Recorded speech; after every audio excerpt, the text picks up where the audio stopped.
Vamos a empezar la clase, que es evaluación ecocardiográfica de ventrículos funcionalmente únicos después de cirugía de Fontan. ¿Sí se escucha bien? Sí, Ok.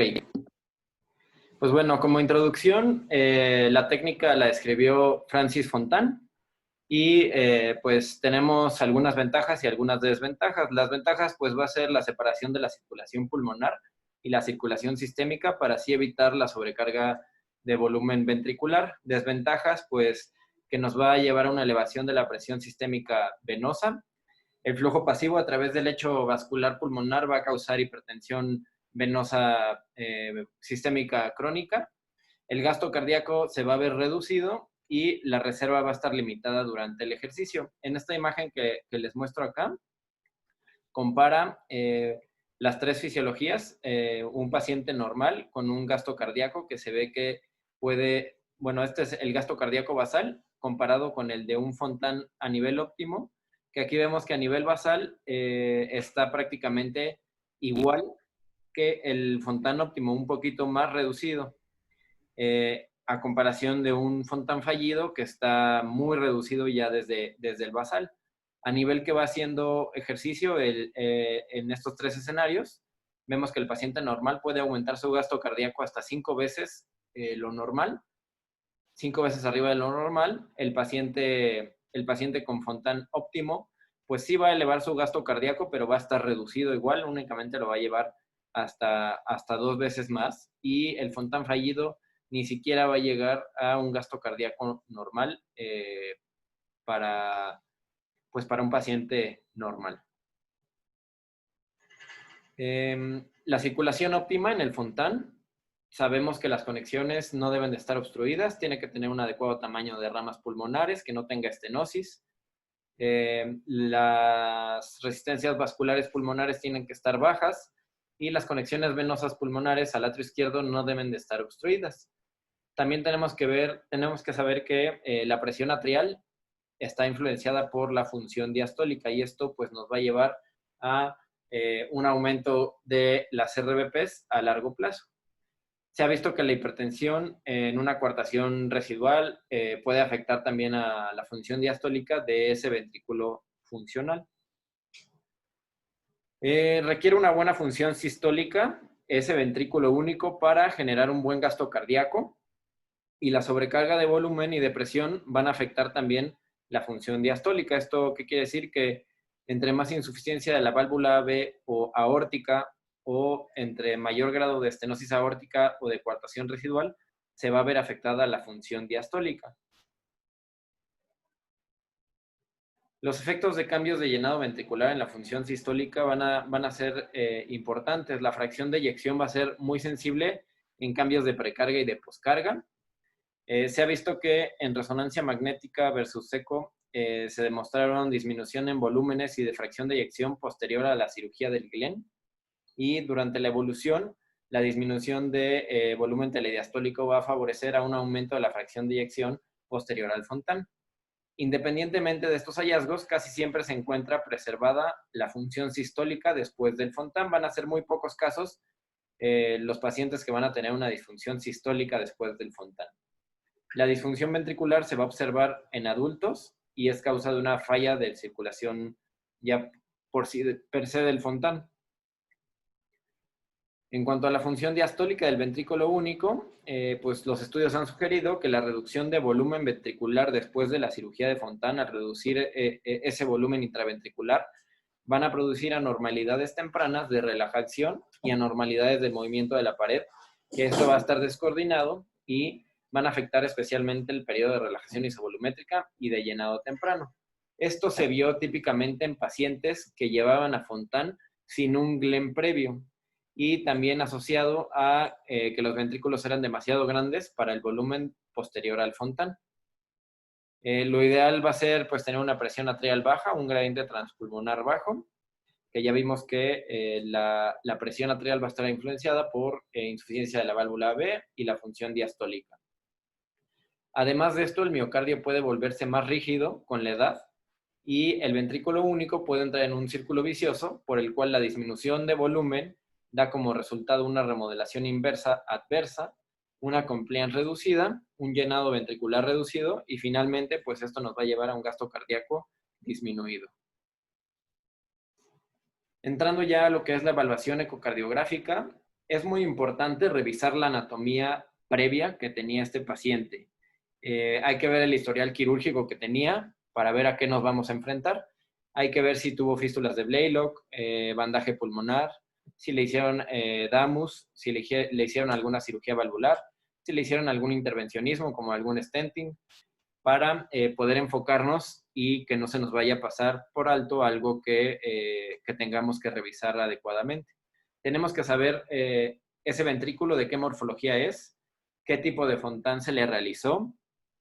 Se debe también conocer el estado clínico del paciente para poder interpretar las imágenes, para poder dar esta asociación de lo que estamos nosotros viendo en el ecocardiograma con la clínica.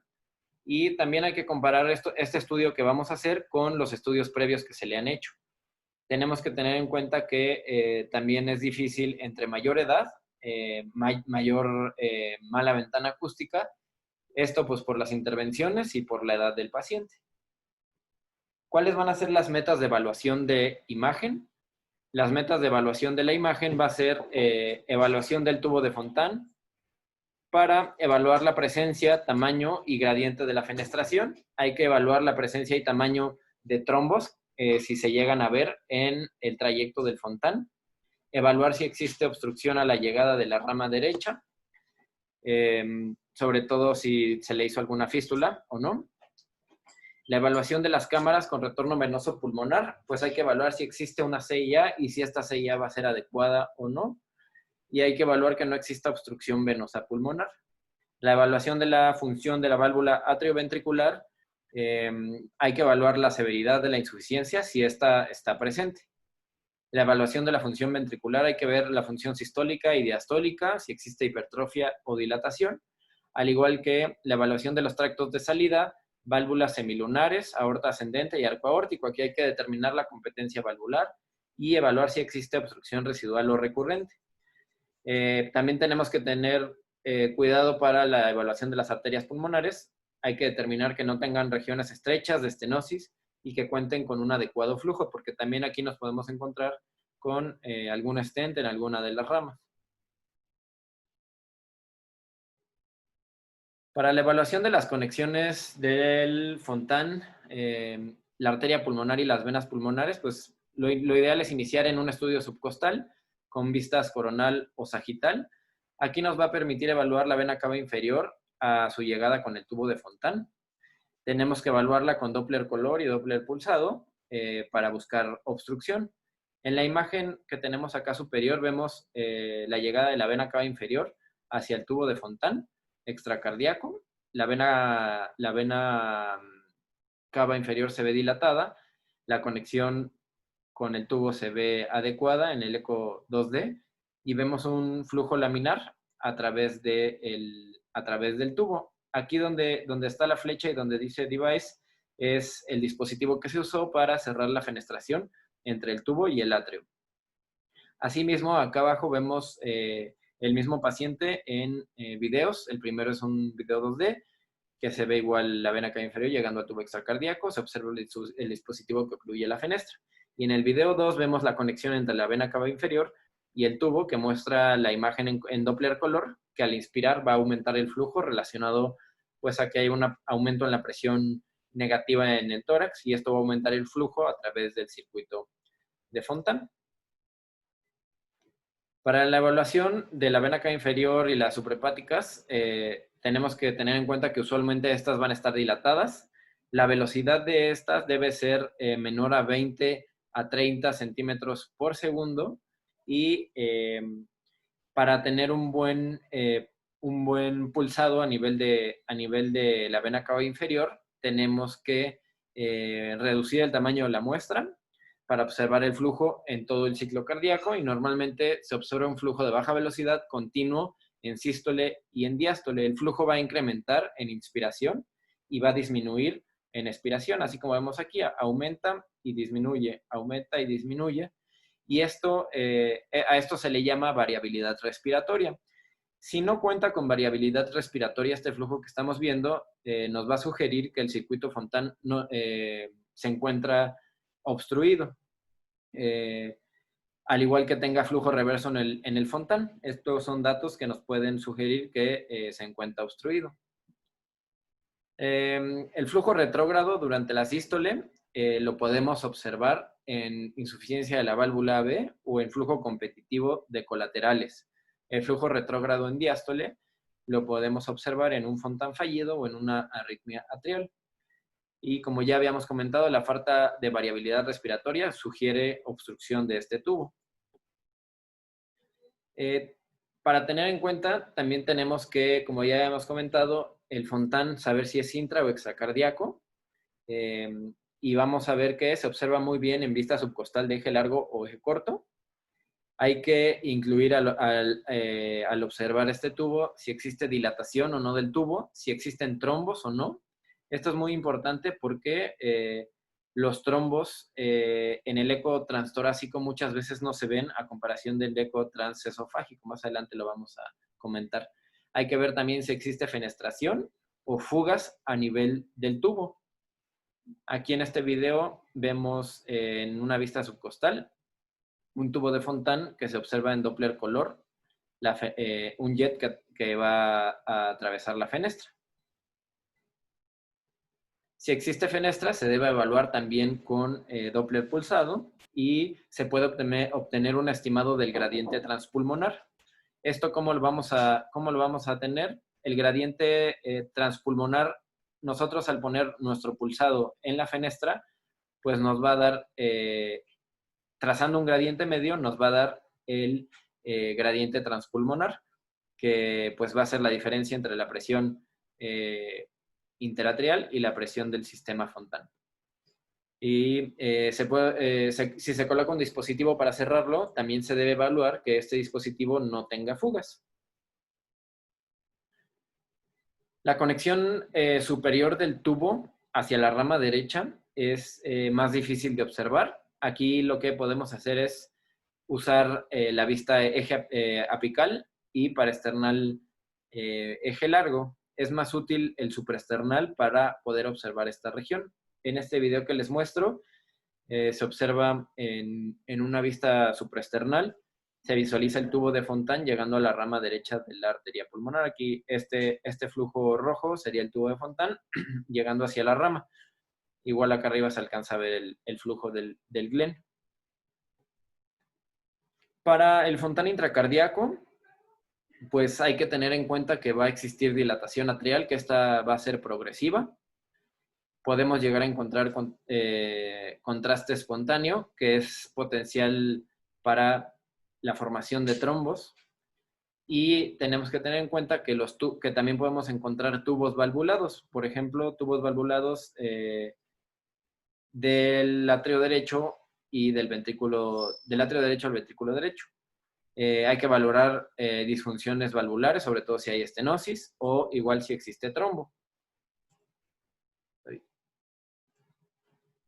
Aquí vemos en una vista supraesternal derecha una estenosis entre el atrio derecho y el ventrículo derecho con un gradiente medio de 5. Este era un video, pero creo que no corre. Igual se veía aquí la aceleración con aliasing de la zona del tubo.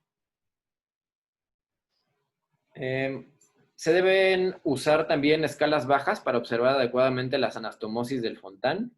En caso de obstrucción, el patrón de flujo del tubo se vuelve continuo durante todo el ciclo respiratorio, ya que el gradiente puede persistir durante la expiración. Y si en el ecocardiograma transtorácico es insuficiente, debemos realizar un ecocardiograma transesofágico. Se ha visto que los trombos observados en el ecocardiograma transesofágico muchas veces no se van a visualizar en el ecocardiograma transtorácico. Al igual, se debe de observar desde la vista supraesternal la anastomosis de la vena cava superior a la rama derecha, que sería el Glen, y se debe evaluar también con un pulsado en la zona de anastomosis de la rama para obtener un gradiente medio. Hay que examinar la presencia de trombosis en vena cava superior, sobre todo si existe un catéter central y el paciente está pues prácticamente muy reciente la cirugía. Tenemos que tener en cuenta que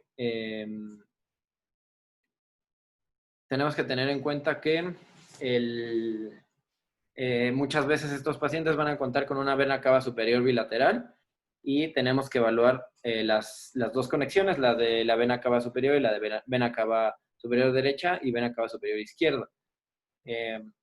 Y hay que tener en cuenta que es más común que se vaya a obstruir la izquierda. Esto, pues, una de las grandes razones es porque muchas veces la vena cava superior izquierda va a ser más pequeña. En esta imagen que vemos acá, vemos a la vena cava superior llegando a la rama derecha de la arteria pulmonar y vemos que la conexión es amplia y al rastrear con Doppler pulsado, pues vamos a observar un flujo laminar que disminuye con la expiración y aumenta con la inspiración. Es un flujo laminar de velocidad baja con variabilidad respiratoria. Las ramas pulmonares las vamos a ver en la vista supraesternal. La rama derecha, pues en vista supraesternal con el transductor a las 3. Y la rama izquierda vamos a hacer una rotación en sentido antihorario para observarla debajo de la aorta descendente. Tenemos que saber si existe o no stent en alguna de las ramas y esto nos puede causar alguna sombra acústica que puede dificultar la demostración del flujo. Hay que evaluar si existe flujo reverso en las arterias pulmonares, que esto nos va a sugerir una resistencia vascular pulmonar alta o flujo de colateral significativo. Igual en estas imágenes vemos, acá arriba, vemos a la rama pulmonar izquierda y a la rama pulmonar derecha.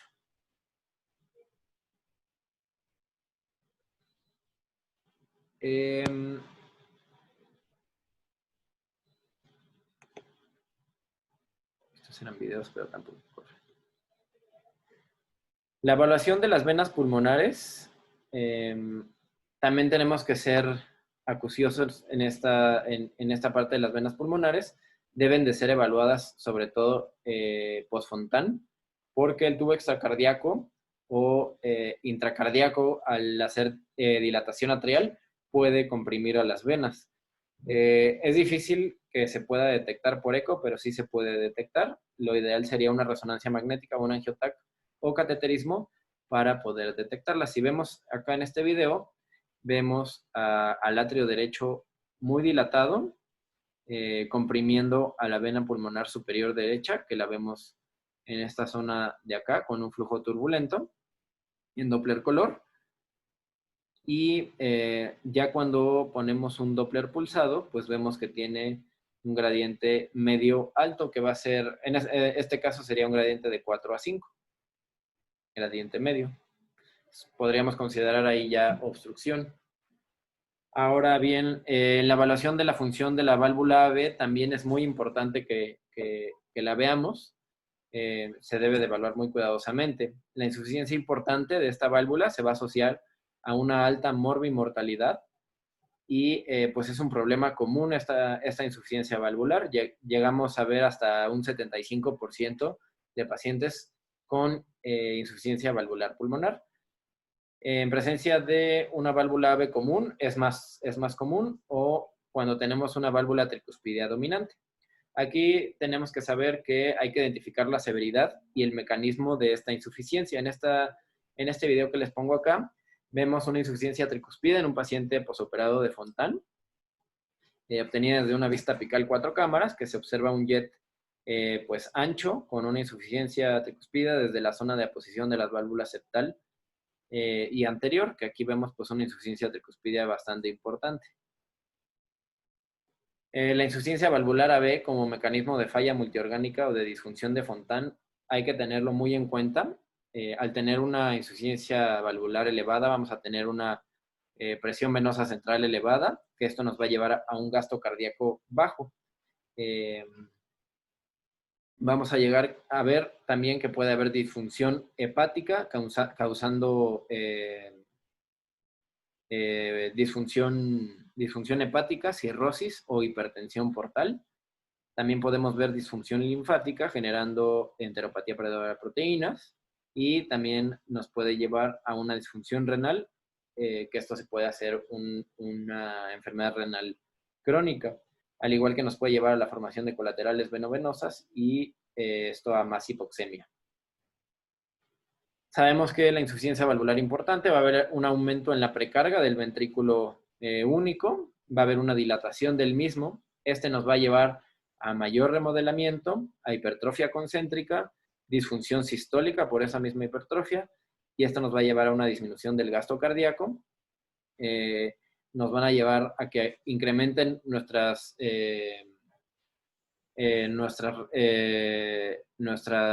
poscarga, y esto nos va a llevar a que incremente el volumen atrial.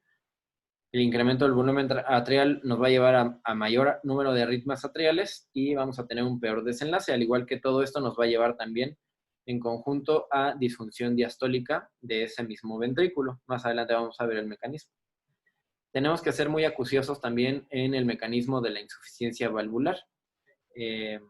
Aquí tenemos los diferentes tipos de mecanismos, que puede ser dilatación del anillo, deformación del anillo, una válvula displásica, una hendidura, un prolapso o un anclaje anormal. También podemos ver que el aparato subvalvular puede ser el problema, teniendo unas cuerdas elongadas, músculos papilares mal orientados, el ventrículo que tenga disfunción sistólica o dilatación. Es común que la insuficiencia valvular aumente posterior al Fontan, ya que previamente estuvo expuesto el ventrículo único a más flujo, ya sea con una fístula de Blaylock o con colaterales que pudo haber tenido. Y al reducir la carga de volumen, llevándolo a cirugía de Fontan, pues ya va a existir un remodelamiento previo, y posterior a reducir nosotros el volumen ventricular, se va a observar un menor gasto cardíaco y la insuficiencia podría empeorar. Por eso es mejor valorar Glenn y posterior Fontan sin realizar fístula. Aquí tenemos un esquema, una imagen de cómo tenemos el volumen ventricular de un paciente normal en esta línea A, de un paciente con fístula de Blaylock, que aquí vemos que al realizar la fístula, nuestro volumen ventricular va a aumentar. Aquí tenemos una segunda fístula, y ya que se realiza el Fontan, disminuye bastante el volumen ventricular y nunca llega a ser el mismo. Comparación del paciente que nunca recibió ninguna fístula, se llevó a Glenn posterior a Fontan, tiene un volumen ventricular reducido, pero no tan reducido como el paciente que se llevó primero a un volumen mayor mediante fístulas. Ahora, las diferentes modalidades para evaluar la función de la válvula B, pues tenemos primero el ecocardiograma transtorácico, que este es bueno para la resolución en 2D, para ver la morfología y cómo van a estar las valvas. Tenemos también que podemos cuantificar en color ese tamaño de insuficiencia, el número de jets, la vena contracta, pero tenemos aquí la desventaja que en pacientes adultos puede tener una ventana acústica mala. Ahora en el ecocardiograma transesofágico vamos a tener una excelente imagen con una resolución espacial y temporal muy buena, pero aquí la desventaja va a ser que requiere sedación y tenemos un pequeño riesgo de que podamos lastimar al paciente. El ecocardiograma 3D, vamos a tener que podemos ver una morfología buena de la válvula, vamos a tener una muy buena vista de esta morfología de la válvula, de la geometría y del aparato subvalvular. Podemos medir los volúmenes, pero requiere de experiencia técnica y de mucha habilidad. También tenemos que tener en cuenta que puede haber mala ventana acústica si lo hacemos en un transtorácico. Y pues bueno, nada más para recalcar, no es el tema, estamos hablando de eco, pero pues la resonancia magnética seriada podemos evaluar la progresión de la dilatación ventricular o de la disfunción sistólica que predispone a la mortalidad en los pacientes posoperados de Fontan. Pues bueno, para ver la severidad de la función valvular, tenemos que ver que es una evaluación cualitativa con Doppler color. Se usan diferentes planos para valorar el tamaño del jet en 3 dimensiones. La podemos ver en apical 4 cámaras, en 2 cámaras y en eje largo. La vena contracta a nivel de las válvulas. Se vuelve de mayor dificultad entre más jets de insuficiencia tengamos. Se considera que la vena contracta, pues menor a 3 milímetros es leve, de 3 a 7 es moderada y más de 7 la consideramos como grave. La combinación de la vena contracta, la longitud del jet del atrio. La longitud del jet del atrio la vamos a considerar, vamos a dividir el atrio en 3 porciones y pues la primera porción, si el jet llega a la primera porción sería leve, llegando a la segunda sería moderada, o si llega hasta el techo del atrio sería grave. Entonces, la combinación de vena contracta, longitud del jet del atrio, así podemos evaluar de forma cualitativa este grado de insuficiencia. Sabemos que el mecanismo más común va a ser una displasia valvular con engrosamiento de valvas.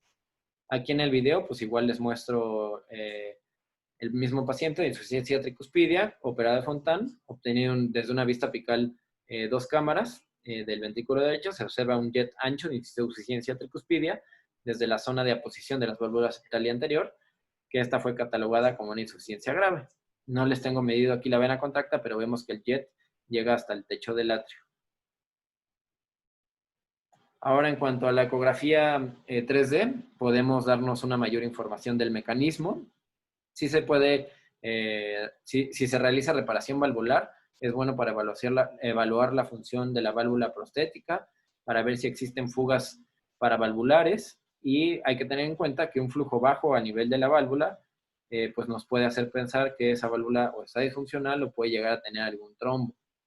Hay que evaluar muy bien la función posterior a la reparación valvular y pues se ha visto que los resultados a largo plazo son peores para los que requieren una reparación valvular. Los tipos más comunes de corrección quirúrgica que se van a realizar pues van a ser la anuloplastía, comisuroplastía, valvuloplastía y el procedimiento de acortamiento cordal. La más común va a ser la anuloplastía parcial, como se muestra aquí en la imagen A, que se hace del anillo, se intenta reparar para dejar una válvula únicamente bivalva. Ahora, la pregunta de cuándo cambiar una válvula, pues sin intervención, la insuficiencia crónica de esta válvula puede causar enfermedad vascular pulmonar, arritmias por dilatación del atrio y falla cardíaca. La reparación temprana entre la paliación y el Fontan se asocia independientemente con un aumento en la mortalidad. Algunos argumentan que la insuficiencia es leve, no se le debe hacer nada, y posterior al Fontan, esta insuficiencia va a disminuir con la teoría de que va a existir menor flujo en ese ventrículo y la insuficiencia va a tender a disminuir. También sabemos que entre menor edad de reparación, el paciente va a tener un mayor número de reintervenciones y va a contar con una mayor morbimortalidad. La reparación valvular AB durante la cirugía de Fontan se ha asociado con una mayor mortalidad igualmente, y la reparación en la vida adulto también tiene una mortalidad alta del 13%, en el posoperatorio de un 33% a 5 años. Se ha visto que en un seguimiento a largo plazo estos pacientes cuentan con arritmias en un 72%, enfermedad perdedora de proteínas en un 20% y colocación de marcapasos en un 28%. Algunos lo han hecho entre la cirugía de Glenn y Fontan. Los que requieren recambio valvular pre-Fontan pues van a requerir una nueva cirugía y esto nos va a llegar a riesgo de trombosis y a discordancia por tamaño de crecimiento rápido. El recambio junto con el Fontan pues va a incrementar la mortalidad, como ya les había comentado, y sigue siendo muy controversial esta decisión. La intervención temprana o tardía va a tener por sí riesgos asociados y los pacientes que tengan disfunción sistodiastólica van a tener un mayor riesgo de resultados adversos. Entonces, pues realmente todavía sigue siendo muy controversial la decisión de si hacerle o no algún procedimiento a esa válvula cuando cuenta con una insuficiencia ya que nos va a cambiar la hemodinamia en estos pacientes. En el futuro, pues, ¿qué tenemos? La reparación transcateterismo con el MitraClip. En estas imágenes que les muestro, vemos aquí la insuficiencia mitral grave en un paciente ya de 39 años, posoperado de Fontan con atrofia tricuspidia. Aquí vemos por ecocardiograma transesofágico. la válvula en 3D, que vemos una mala coaptación, que no hay un buen cierre. Ya acá en la C y la D vemos el sistema MitraClip avanzado por hemodinamia, y vemos acá, posterior a la colocación del MitraClip, una disminución de la insuficiencia moderada, de la insuficiencia mitral, perdón, que ya de grave pasó a ser leve, y lo que vemos acá del MitraClip lo que va a hacer es que va a realizar un doble orificio mitral, generando una insuficiencia menor. Esta pues está indicada en insuficiencia mitral primaria grave, que tiene riesgo quirúrgico alto, y con esto pues disminuimos la morbimortalidad comparado con la de una cirugía. La estenosis valvular AB va a ser rara y puede estar presente por reparación valvular, por reemplazo valvular prostético, y vamos a ver que el flujo de entrada debe ser analizado desde la vista apical de 4 cámaras. Vamos a poner un Doppler color, un Doppler pulsado y un Doppler continuo si existe aliasing. Tenemos que calcular el gradiente medio, y sabemos que para válvulas nativas el gradiente medio mayor a 5 pues nos va a hablar de obstrucción, y para válvulas prostéticas cada una va a tener su gradiente específico, y esto lo vamos a poder revisar ya mediante internet. Si existe insuficiencia grave, el gradiente de entrada de la válvula B puede ser sobreestimado por un aumento en el flujo de esta válvula AB. Entonces hay que tener en cuenta eso. Para la evaluación de los tractos de salida del arco aórtico y la aorta ascendente, si existe una obstrucción al tracto de salida aórtico, va a haber un aumento crónico de la presión ventricular, que nos va a llevar a una hipertrofia concéntrica, que esto va a ser perjudicial para preservar la función ventricular a largo plazo. Los mecanismos que podemos encontrar, pues va a ser una obstrucción subvalvular, derivado por un foramen restrictivo, alguna cirugía como la de Damus-Kaye-Stanzel, que se puede realizar para conectar la arteria pulmonar a la aorta ascendente. Se debe evaluar en diferentes vistas: subcostal, apical, paraesternal, eje largo. Hay que alinearse bien con los tractos de salida, que estemos paralelos a ellos, con un grado de inclinación menor a 20, para evaluarlo igual con color, Doppler pulsado y Doppler continuo. En los pacientes sometidos a cuartectomía o avance aórtico hay que tener en cuenta que pueden tener una coartación residual, pueden quedar con hipertensión arterial sistémica residual, que igual la hipertensión arterial sistémica residual nos va a llevar a remodelación de ese mismo ventrículo por aumento en la poscarga. Y tenemos que tener en cuenta que aunque tengamos un gradiente bajo, este nos puede llevar a generar disfunción ventricular. Se debe de usar el gradiente corregido en el arco aórtico cuando este se fue sometido a cuartectomía, con un Doppler pulsado previo al sitio de cuartectomía y un Doppler continuo posterior al sitio de cuartectomía. La evaluación de la función en el ventrículo único, pues es la parte de mayor reto en el ecocardiograma. Un ventrículo único funciona con una precarga reducida, y la circulación pulmonar pues va a reducir este gasto cardíaco. Muchos ecocardiografistas hacen la evaluación subjetiva en ventrículo derecho único. Lo pueden catalogar como disfunción leve, moderada o severa, pero se ha observado mucha diferencia interobservador. Se ha observado que en la mayoría pues va a existir una función sistólica conservada, mediada por una fracción de eyección en ventrículo único derecho o izquierdo. La función diastólica hasta en el 78% cuenta con anormalidades diastólicas que es una causa importante de morbimortalidad. En esta gráfica que les muestro, vemos que desde la vida fetal hasta el Fontan, en el ventrículo único se va a exponer a diferentes condiciones de llenado ventricular. En el estadio 1, que puede ser bandaje, fístula, ya sea Norwood o Damus, nos va a llevar a un incremento en el volumen ventricular. Entonces, aquí vemos el incremento de volumen ventricular, que esto pues nos va a llevar a una hipertrofia excéntrica, que va a empezar a tener un remodelado ventricular. Ya cuando llegamos al estadio 2 o Glenn, vemos una disminución significativa del flujo, progresiva, hacia ese ventrículo, que posteriormente, cuando llegamos al estadio 3, que es el Fontan, pues ya tenemos una reducción significativa del flujo, pero tenemos que tener en cuenta que este ventrículo ya se expuso a una sobrecarga de volumen. Por eso se prefiere hacer el segundo estadio Glenn a los 6 meses de vida y el Fontano estadio 3 a los 2 a 4 años. Desde el estadio 2, pues vemos una ya reducción importante del flujo y la descarga de volumen hace que no tenga disfunción sistólica. Esta descarga de volumen nos va a llevar a que la disfunción sistólica no empeore, pero sí la disfunción diastólica. Y vemos que también a raíz del tiempo vamos a tener también una hipertrofia concéntrica de este mismo ventrículo. La descarga de volumen progresiva resulta en remodelamiento notado en incremento de masa y de volumen que puede contribuir también a la misma disfunción diastólica. Hay que tener en cuenta que la organización de los miocitos en el ventrículo único va a ser diferente a los corazones biventriculares.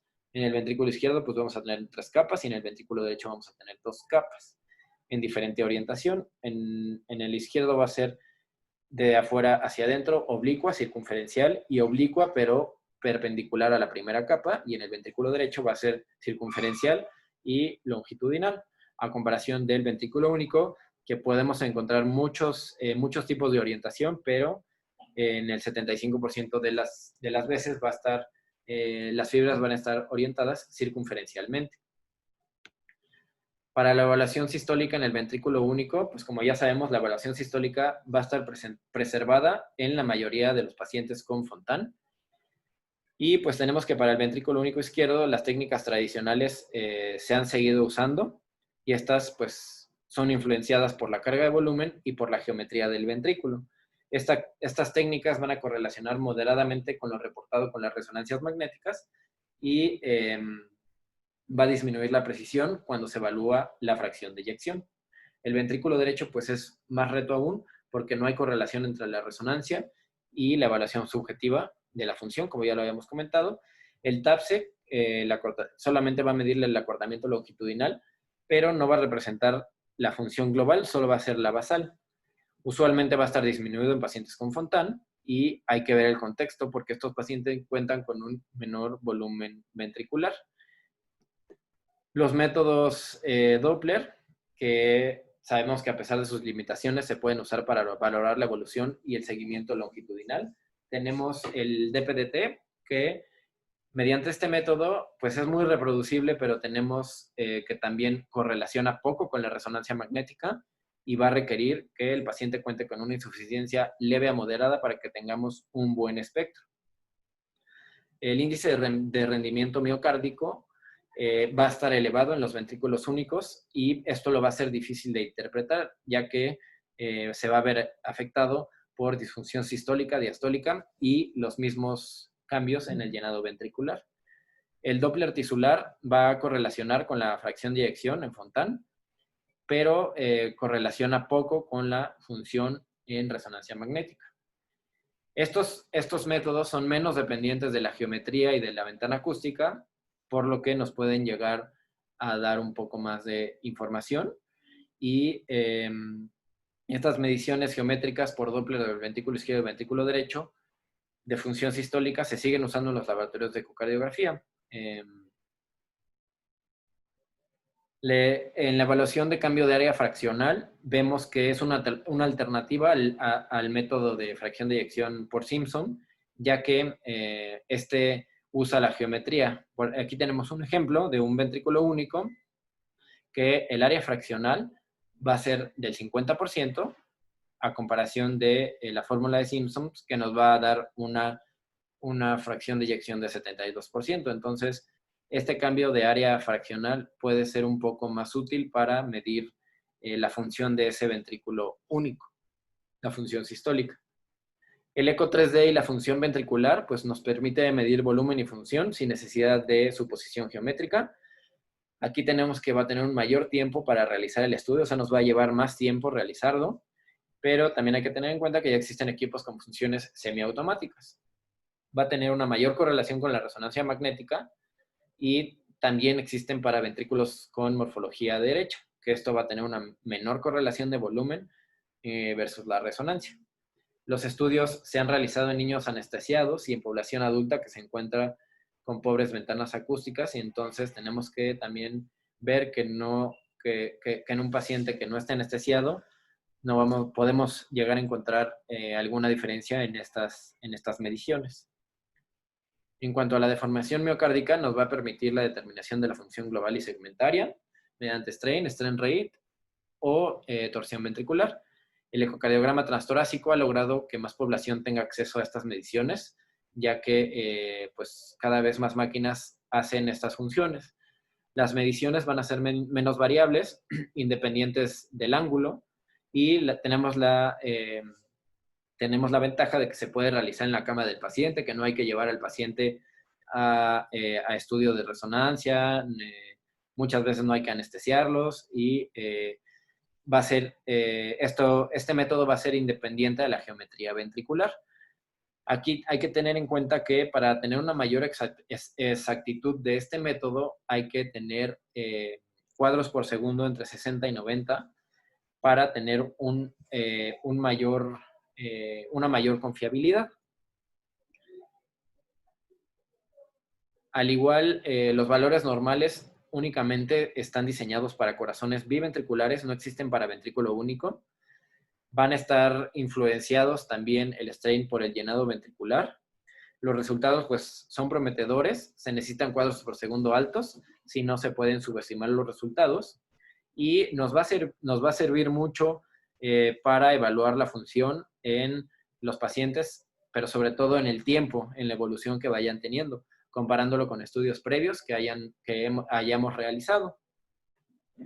También otra aplicación es ver quiénes tienen desincronización ventricular para valorar si estos pacientes necesitan terapia de resincronización cardíaca. Aquí podemos ver en este estudio que la pared lateral izquierda se va a relajar cuando la pared derecha va a estar contrayéndose. Entonces, podemos nosotros inferir que estos pacientes se pueden llegar a tener una mejoría con una resincronización cardíaca.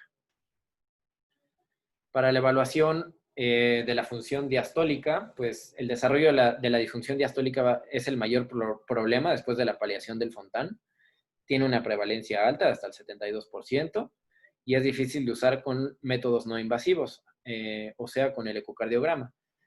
Mediante cateterismo, pues vamos a ver que es muy fácil haciendo la medición, pero mediante ecocardiografía es difícil de detectar. Va a haber una disminución progresiva de la compliance ventricular y va a haber un incremento de la presión telediastólica que nos va a llevar a una mayor disfunción diastólica de este ventrículo. Los factores que van a desencadenar la disfunción diastólica pues van a ser muchísimos. Aquí están algunos enunciados, pero como mayor evidencia tenemos lo que es la disincronía ventricular, la geometría ventricular anormal, el estrés de la pared ventricular, el ventrículo las características del ventrículo, si es izquierdo o si es derecho, tejido de cicatriz miocárdico, el incremento de la poscarga ventricular y el incremento del volumen ventricular posterior a la paliación, así como la hipoxia. Bueno, ahorita vemos.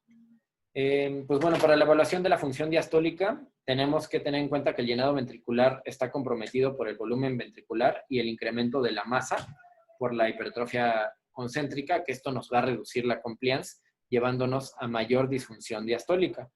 Esto pues va a aumentar con la edad y el decremento del flujo sanguíneo a través del sistema pulmonar nos va a complicar la interpretación de estas mediciones diastólicas con las técnicas convencionales. Las velocidades de la mitral pues van a ser menores con un mayor tiempo de desaceleración y post-Fontan vamos a tener un patrón restrictivo porque vamos a tener un mayor tiempo de relajación isovolumétrica y un mayor tamaño de la onda por la contracción auricular, ya que este ventrículo va a estar con restricción del flujo o con restricción del llenado. También está asociado a menor velocidades de Doppler tisular, explicado por un menor volumen ventricular. Pues con todo esto podemos explicar la pobre correlación que tiene la EE' y no se va a encontrar validada en pacientes con Fontan. Se propuso un sistema de graduación para la función diastólica, pero tenemos que tener en cuenta que este sistema no se ha comparado con presiones intracardíacas mediante cateterismo y se ha validado únicamente en adultos. Que tenemos que una relación normal, pues es una relación EA entre 1 y 2, con un tiempo de desaceleración mayor o igual a 140, con una relación EE mayor o igual a 10. Una relación deteriorada, ya como una disfunción, es una relación EA menor a 1, una disfunción con patrón pseudo normalizado, una relación EA entre 1 y 2, con tiempo de desaceleración menor a 140, con una relación EE' mayor a 10, y una disfunción con patrón restrictivo sería una relación EA mayor a 2. Ahí en el normal, entonces la relación E' sería menor a 10, ¿no? Sería menor a 10, sí, menor o igual a 10, perdón. Sí, sería menor o igual a 10. Y únicamente se concluye que se necesita mayor investigación. Se ha hecho algo de investigación en la relación onda E mitral strain rate diastólico temprano, que se ha visto que es una aplicación potencial para la imagen de deformación. Y pues únicamente eso sería todo para la clase de evaluación de Fontan.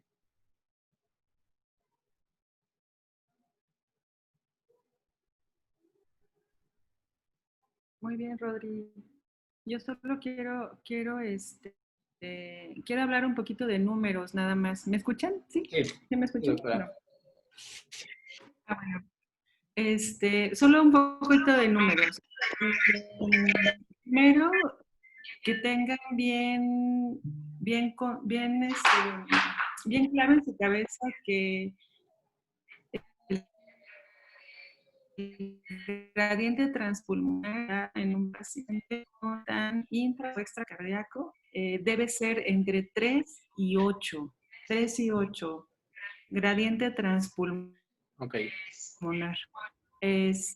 Cuando el gradiente transpulmonar es mayor a 8, eso sugiere que existe aumento en la presión venosa del tubo de Fontan por la causa que ustedes quieran, que es lo que hay que investigar, ¿no? La causa es del patrón de flujo, que por favor ya no pongan que es un flujo lineal. Debe de haber variabilidad respiratoria, eso es lo importante, y debe ser de baja velocidad. Un gradiente obstructivo mayor 3 milímetros de mercurio, que también uno debe descartar o obstrucción o aumento de flujo, ¿no? Por alguna razón. Tercero, es que cuando se hablan de gradientes obstructivos en arco aórtico o en porción subaórtica cuando se trata de pacientes con DAMUS, en fisiología univentricular, aunque sí bien es cierto que tienes que aplicar por supuesto, la ecuación de Bernoulli completa, es decir, el gradiente corregido, pero considerar que recuartación en fisiología univentricular es distinto que en fisiología biventricular. En fisiología biventricular, la cuartación o la recuartación se considera cuando el gradiente corregido es igual o más de 20, ¿no? Pero en fisiología univentricular esto es más bajo y se considera obstructivo cuando es igual o más a 10 milímetros de mercurio. Eso ya debe abrir un foco rojo de que hay una posible obstrucción significativa. Y lo dijiste, ¿no? O sea, los gradientes bajos pueden perjudicar la función y el remodelamiento del ventrículo único. Solamente hay que hablar de números. ¿Qué otra cosa quisiera comentarle? Función diastólica es un rollo. E' algo se ha estudiado. De hecho, en el infantil hace varios años alguien hizo un estudio. Correlacionarlo con cateterismo también es un relajo, pero pues sí, E' es mayor a 10. Eso puede ser puede ser un factor. ¿Me dejas compartir una pantalla? He estado estudiando acerca de la función diastólica, que también eso es un rollo. La verdad es que el Doppler... Creo que ya está, doctora. Sí, gracias. El Doppler en la fenestración a mí me parece que da mucha información. ¿Te acuerdas que hace poco estudiamos al paciente que está ahorita con Fontán hospitalizado? Y no sé si fue contigo o con Parce. Encontrar una ausencia de Doppler o flujo retrógrado a través de la fenestración al final de la diástole, eso puede sugerir aumento de la presión telediastólica. No, no puedo compartir, no importa. Esa es una. Prima es otra, y la relación entre la duración de la onda A de venas pulmonares y la onda A mitral, cuando es mayor a 28 milisegundos, es algo que está muy documentado y que creo que todavía sigue vigente para considerar algo de disfunción diastólica en fisiología univentricular. Ahí la ven, ¿no? Sí, doctora. Sí, ok. Entonces, pero yo no. ¿O sí? Sí, ¿verdad? ¿Esta? Ok, aquí está. Esta es la duración, onda A, la duración de la onda A reversa en venas pulmonares y la duración de la onda de la válvula, dije mitral, pero realmente es de la válvula atrioventricular única, ¿no? Independientemente de que tenga una o dos válvulas. Y es cierto lo que decías, que han estado estudiando entre el strain rate y la relación de la velocidad de la onda E. Este es uno de los estudios, casi todos los que yo he leído son en B hipoplásico, no sé por qué, y consideran que esta relación, lo único malo de este estudio es que, por ejemplo, ellos hacen strain rate con Doppler tisular. Doppler tisular, sí, obtenido por Doppler tisular y no como nosotros lo hacemos, adquirir el strain rate por speckle tracking. Y no sé si lo podemos hacer nosotros en las máquinas que tenemos, pero porque hablan de strain rate, no de strain. Entonces ellos dicen que cuando esta relación es mayor a 150 centímetros, eso puede traducir una presión telediastólica mayor a 10. Eso con respecto a función diastólica. La otra que quería comentarles es que para la evaluación de la función sistólica, déjame encontrar esta pantalla. Para la función sistólica, independientemente del método que se utilice, si es acortamiento porcentual por áreas o Simpson, dependiendo de la morfología del ventrículo, si la fracción de eyección es menor a 55%, esto ya se considera como disminución en la función del ventrículo único. 55 como corte. Digo que nada más quería como compartirles números. Ajá. En algunos, que es un esquema que habla del algoritmo de tratamiento para el paciente que está en enteropatía perdedora de proteínas. 55 es como el corte, y ahí es donde tienes que considerar fármacos, pero bueno, eso es como para tratamiento, ¿no? ¿Y qué otra cosa quería decirles del Fontán? Pues básicamente, como hablar de números y aterrizar en eso. La revisión que hiciste fue amplia, la verdad es que hablaste de varias cosas y estuvo padrísimo. Hay cosas que todavía no están como bien establecidas, pero muchas podemos hacer nosotros. Una de las cosas padres de la presentación que hiciste fue que dijiste la evaluación del Fontán la tenemos que hacer con estas vistas, pero siempre junto con la clínica, porque eso nos hace buscar a nosotros alteraciones en la función. Por ejemplo, si el paciente tiene cianosis, hay que buscar la razón. Tuvimos por ahí un paciente con una fuga significativa que le daba cianosis y le bajaba el gasto. Entonces, si nosotros no hacemos esa integración entre lo que vemos con el paciente y lo que vemos en la pantalla, difícilmente vamos a poder aumentar nuestro nivel de sospecha y tratar de estudiarlo con todas las herramientas que podamos tener. Pues es todo lo que quería yo compartir. Gracias, doctora. Por cierto, otra de las cosas que tenemos que agregar en nuestro análisis es el tipo de Fontan, es decir, si es intra extracardíaco, y el tipo de tubo que le ponen. Porque también les puedo compartir el artículo. Espérenme tantito, lo voy a buscar rápidamente. Sí, doctora. Déjame buscar rápidamente. El tipo de tubo que estábamos platicando con Parce, ese día que estábamos estudiando al paciente, también tiene un impacto en la evolución. Entonces, cuando los tubos son de Dacron, eso aumenta el riesgo de que el paciente tenga una obstrucción. De hecho, en teoría, esos tubos ya no se deben, o sea, no se deben usar o no los están usando, en teoría. Nuestro paciente que está hospitalizado, el del marcapaso, tiene un Dacron. Tiene un Dacron 16 intracardíaco. Creo que nuestros cirujanos, como en todo, son los únicos que siguen haciendo técnicas que ya nadie usa. Ahí ya ven, nosotros tenemos que estar muy alertas. De milagro ese paciente no está obstruido y estoy pensando en que tal vez es porque es intracardíaco. ¿Ven esa tabla? Ahí dice, sobrevivencia del paciente de conductos de politetrafluoretileno, que es Gore-Tex y Dacron. En azul está el PTF y en verde los de Dacron. Ese es el riesgo que tienen de obstrucción. Entonces, a largo plazo, el Dacron es el que tiene más riesgo de obstrucción o de disfunción del sistema de Fontan. En azul están los de Gore-Tex, los de Gore-Tex. Entonces, este es una revisión italiana, tiene un montón de pacientes, según yo.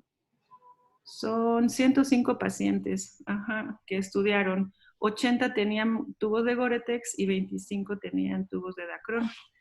Entonces, esa es otra cosa que les quería compartir porque nosotros tenemos que estar como bien pendientes, ¿no? Del momento de que revisemos el paciente, qué tubo tiene, qué número tiene, si es menor a 18, eso también pone en riesgo que nosotros podamos encontrar aumento en la velocidad en el tubo. Hay que hacer maniobras de inspiración, como bien dijiste, durante la inspiración aumenta el retorno venoso y eso puede desenmascarar velocidades aumentadas, ¿no? Que siempre deben de ser menores a 40 centímetros como máximo. Y si esto aumenta o el gradiente medio durante al menos 3 ciclos cardíacos es mayor a 3 milímetros de mercurio en Fontan, entonces eso también es un foco rojo, ¿no? Que tenemos que investigar por qué. Pues nada más eso quería compartir. Gracias, doctora. Gracias. Gracias.